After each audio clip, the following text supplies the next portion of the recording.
আসসালামু আলাইকুম ভিউয়ার্স। আজকে ওয়াসির ভাইয়ের ফোনটি আমার হাতে এসে পৌঁছেছে। এটি কুরিয়ারের মাধ্যমে আসছে আপনার পাবনা থেকে।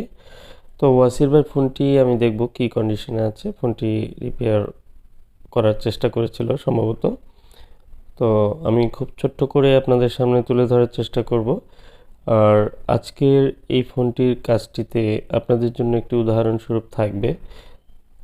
সব ফোনই আমাদের খুব সহজে রিভলভ করার মাধ্যমে এই প্রবলেম সলভ হয়ে যাবে এমনটি নয়। আমাদেরকে অনেক কঠিন কঠিন কঠিন সময় বা অবস্থা পার করে একটি ফোন রিপেয়ার করতে হয়। সেক্ষেত্রে কিছু কিছু সময় খুব সহজে হতে পারে, তবে সবসময় যে সহজভাবে কাজগুলো হয় তা কিন্তু না। তো আজকে প্রথমে আমি সিপিইউর কাজটি শুরু করব, কারণ এটি ডাবল ডেকার সিপিইউ। আর আমি র্যাম এবং সিপিইউটি আলাদা করে এরপর রিবোলিংয়ের মাধ্যমে এই প্রবলেমগুলো সলভ করে থাকি। তো যথারীতি এই ফোনটিতেও আমি সেভাবেই চেষ্টা করব রিপেয়ার করার। তো ফোনটির নর্মাল কন্ডিশন ছিল, ফোনটি রিপেয়ার করার চেষ্টা করেছে, কোথাও হয়তো দেখিয়েছিল, কিন্তু উনি সিপিইউটি রিমুভ করেনি বা সিপিইউ র্যামের কোনো কাজ করেনি। তো আমি চেষ্টা করছি, র্যামটি রিমুভ করে নিলাম, এবার সিপিইউটি রিমুভ করার চেষ্টা করব। আর কিছু কিছু পোকো X3 Pro ফোনগুলোতে প্রচুর পরিমাণে হার্ড গ্লো থাকে, যে কারণে আইসিগুলো রিমুভ করা একটু কঠিন হয়ে যায়। তো আমি প্রথমে উপরে ক্লিয়ার করে নেব এবং সিপিইউ রিমুভিংয়ের জন্য আমি টেম্পারেচার ইউজ করব 370 ডিগ্রি এবং এয়ার 60। টেম্পারেচার এয়ার অনেক সময় একটু এদিক সেদিক করতে হয় কাজের উপরে, আর এই সিপিইউটি রিমুভ করতে একটু লম্বা সময় নিয়ে করতে হয়। ভিডিওতে আমি একটু সময়টি স্কিপ করে দিয়েছি। তো আজকের ভিডিওটি অনেক লম্বা হয়ে যাওয়ার কারণে আমি শর্ট করে নিয়ে এসেছি। আশা করি আপনারা যারা টেকনিশিয়ান ভাইরা আছেন তারা অবশ্যই বুঝবেন বিষয়টি। তবে আমি মূল যে অংশগুলো সেগুলো কিন্তু স্কিপ করি না।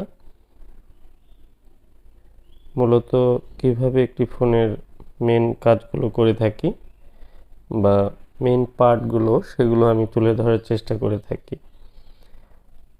আমি সিপিইউটি ক্লিন করে নেব। আর সিপিইউ ক্লিন করার সময় অবশ্যই আমাদের খেয়াল রাখতে হবে যেন সিপিইউ কোনো ধরনের ক্ষতিগ্রস্ত না হয়। এবং কি আমি অনেক সিপিইউ পেয়েছি যেগুলো স্ক্র্যাচ পড়ে যায়, স্ক্র্যাচ পড়া এবং কি লাইনগুলো শর্ট হয়ে যাওয়া, এই বিষয়টি লক্ষ্য রেখে আপনারা কাজ করবেন। আশা করি এই সমস্যাগুলো থেকে মুক্তি পাবেন। তো আমি রিবোলিংয়ের জন্য রিবোলিং পেস্ট 183 ডিগ্রি যে পেস্টটি সেটি ইউজ করছি। তো রিবোলিং হয়ে গেলে আমি সিপিইউটি লাগিয়ে, আর সিপিইউ রিবোলিংয়ের ক্ষেত্রে আমাদের সবসময় লক্ষ্য রাখতে হবে যেন ভালো মানের একটি পেস্ট ইউজ করি, রিবোলিং পেস্ট, এবং কি সিপিইউ রিবোলিংয়ের সময় প্রত্যেকটি বল যেন সমান থাকে, কোনো বল যেন শর্ট না হয়ে যায় বা ছোট বড় না থাকে, এই বিষয়গুলো খেয়াল রাখতে হবে। কারণ ইতিপূর্বে আমি দেখেছি অনেক সিপিইউতে রিবল করেছেন, বাট বলের কোনো কানেক্টিভিটি মিসিং, যে কারণে সিপিইউটি প্রপারলি কাজ করে না। তো আমার সিপিইউ লাগানো শেষ হয়ে যাচ্ছে। আর এটি একটি কোয়ালকমের স্ন্যাপড্রাগনের একটি আইসি প্রসেসর, যা আপনারা জানেন যে অনেক ভালো মানের একটি প্রসেসর, কিন্তু এটি ডাবল ডেকার এবং অনেক স্লিম হওয়ার কারণে এর উপরে অতিরিক্ত চাপ পড়ে যাওয়ার কারণে কানেক্টিভিটি ফল্ট করে।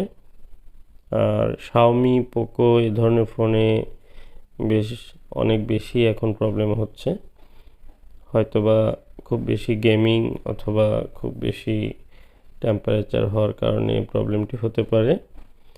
অথবা কোম্পানি যে রিবলিং পেস্ট ইউজ করেছে, যে বল পেস্ট, এই বলগুলো ফল্ট করার কারণে এই প্রবলেমটি হয়ে থাকে। তো আমি বলবো এই প্রবলেমটি একবার যদি রিভলভ করে নেওয়া যায় তাহলে প্রবলেমটি সলভ হয়ে যায়। তো আমার র্যামটি এবার রিভলভ করা হয়ে গেছে, আমি র্যামটি একটু পরিষ্কার করে এরপর লাগিয়ে নেব। যে অতিরিক্ত বলগুলো লেগে থাকে সেগুলো পরিষ্কার করে নিতে হয়, কারণ র্যামের মধ্যে যদি শর্ট হয়ে যায় তাহলেও ফোনটি রান করবে না। এখন আমি র্যামটি লাগানোর জন্য প্রস্তুত। আর র্যাম, সিপিইউ যে কোনো আইসি লাগানোর ক্ষেত্রে অবশ্যই সেটির সঠিক যে পোলারিটি, সঠিক দিক নির্দেশনা দেখে তারপর লাগাতে হয়। এই বিষয়টি আপনারা লক্ষ্য রেখে আইসি লাগাবেন।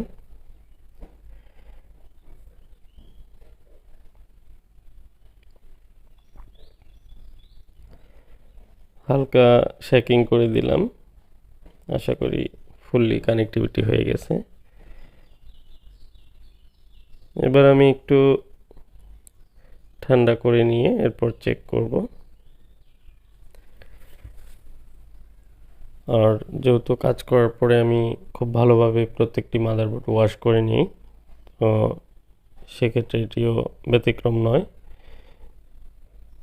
কারণ প্রত্যেকটি বোর্ডের মধ্যে কিছু না কিছু পেস্ট এবং বল অথবা কোনো কিছু লেগে থাকতে পারে, সেদিকে লক্ষ্য রেখে পরিষ্কার করে নেওয়া উচিত। তো আমি যে কাজ করেছি সেটি অন্তত আমি পরিষ্কার পরিচ্ছন্নভাবেই করার চেষ্টা করেছি। তো আমি একটু চেক করে নিচ্ছি। আমার মনে হচ্ছে মাদারবোর্ডটি শর্ট দেখাচ্ছে, আসলে এমনটি হওয়ার কথা না, কারণ মাদারবোর্ডটি শর্ট হওয়ার তো কোনো কথা না। যদি সিপিইউ রিবল করার পরে শর্ট হয়ে যায় সেক্ষেত্রে 2-3 সেন্স আসার কথা, কিন্তু এটি বেশ ভালো রকম শর্ট দেখাচ্ছে, ফুল শর্ট। তো আমি একটু দেখার চেষ্টা করব আসলে কোথা থেকে শর্ট হয়েছে। এবং আমি যেহেতু সিপিইউ লাগিয়েছি, তো সিপিইউর পাশের যে ক্যাপাসিটর ভোল্টেজ লাইনগুলো, এগুলো কোনো শর্ট নেই আমি দেখতে পাচ্ছি। আর এসব লাইনে থাকে 1.1 ভোল্ট, 2.8 ভোল্ট, এ ধরনের ভোল্টে শর্ট, ফুল শর্ট হওয়ার পসিবিলিটি খুবই কম। তো তবুও আমি যেহেতু আইসি লাগিয়েছি, প্রথমে আমি র্যামটি রিমুভ করে নেব, প্রয়োজনে সিপিইউটি আবার রিমুভ করে নেব এবং আসলে প্রবলেমটি কোথায় হলো দেখার চেষ্টা করব। কারণ অনেক ক্ষেত্রে আমরা এ ধরনের কাজ দেখা যায় করার পরে তৃতীয় কোনো কাজ সামনে এসে হাজির হয়, অনেক সময় অনেক সমস্যা সম্মুখীন আমরা হয়ে থাকি। র্যাম এবং সিপিইউ রিবল করার পরেও একই রকম শর্ট। তো পাওয়ার ম্যানেজমেন্ট আইসিটি একটু গরম মনে হলো, তাই আমি এটি খুলে রিবল করে লাগিয়ে নিলাম। আসলে এটি শর্ট হওয়ার কোনো চান্স নেই, কারণ এটি পেস্টিং ছিল না, আর এই নন পেস্টিং আইসিগুলো সেরকমভাবে শর্ট হয় না। তবুও আমি রিভলভ করে লাগিয়ে নিলাম, আসলে এখানে কোথাও কোনো লাইন শর্ট হওয়ার পসিবিলিটি থাকতে পারে। তো আমি একটু মিটার দিয়ে পরিমাপ করে নেব, কারণ হচ্ছে অনেক সময় অনেক শর্ট হয়ে থাকে যেটি আমরা ধরতে পারি না, মিটারের মাধ্যমে সেটি পরিমাপ করে দেখতে হয়। তো আমি চেষ্টা করব খুঁজে বের করার। আর একটি ফোন যখন কাজ করার পর অটোমেটিকলি শর্ট হয়ে যায়, সেটি বেসিক্যালি আমরা ধরি কোনো পেস্টিং আইসির বল শর্ট হয়ে গিয়ে শর্ট হতে পারে, এছাড়া তেমন কোনো কারণ নেই। তো এখানে একটি কারণ থাকতে পারে যে যেহেতু আমি এখানে রিবোলিং পেস্ট এবং বিভিন্ন ধরনের যে পেস্ট ব্যবহার করেছি সেটি যে লিড পেস্টগুলো সেগুলো গিয়ে হয়তো কোথাও শর্ট হয়ে যেতে পারে। তো আমি মাইক্রোস্কোপের মাধ্যমে দেখার চেষ্টা করেছি, কিন্তু আমার চোখে তেমন কিছু পড়েনি। তো আমি দেখতে পাচ্ছি এই লাইনটি শর্ট, এই যে এই ক্যাপাসিটরগুলো শর্ট দেখাচ্ছে। আর দেখুন এখানে খুবই সামান্য একটু মনে হচ্ছে চুলের মতো একটু লেগে আছে। তো এটি আমি পরিষ্কার করে নিলাম। দেখুন এই যে শর্টটি পেয়ে গেছি, এই লাইনটি শর্ট ছিল, অথচ যেটি চোখে ধরার মতো না। আপনারা ভিডিওটি প্রয়োজনে টেনে আবার দেখতে পারেন। এই সামান্য শর্টের কারণে, আর এটি কিন্তু স্টিলের কভার করা ছিল, তো এখানে সোল্ডারিং পেস্ট গিয়ে শর্ট হয়ে থাকবে, এটি কল্পনার বাইরে। এরপরেও এখানে শর্ট থাকার কারণে পুরো ফোনটি কিন্তু শর্ট দেখালো। তা আমি আবার সেই সেম সিপিইউ রিভলভ করে, আবার র্যামটি রিভলভ করে, এরপর ফোনটিকে আবার অন করার চেষ্টা করব। তো আপনারা ধৈর্য সহকারে ভিডিওটি দেখার জন্য অসংখ্য ধন্যবাদ। তো সবগুলো কাজ আসলে অনেক সহজ হয়ে যাবে, বা সহজভাবে আইসি রিভলভ করব আর কাজ হয়ে যাবে, এরকম কিন্তু হয় না। তো কাজের পিছনে অনেক কাজ থাকে, যেগুলো আমরা হয়তো আপনাদের সামনে তুলে ধরি না বা আপনারা দেখেনও না। সেজন্যই আমরা বলবো যে প্রত্যেকটি কাজ অনেক অনেক সেন্সিটিভ, অনেক সিরিয়াসলি কাজগুলো আমাদের করতে হয়। যারা টেকনিশিয়ান ভাইরা আছেন তারা অবশ্যই বিষয়গুলো বুঝেন। তো আমি এখন ফোনটি অন করার চেষ্টা করছি, তবুও আমি আগে শর্টটি দেখে নেব। না, এখন রিডিংটি মনে হচ্ছে ঠিক আছে।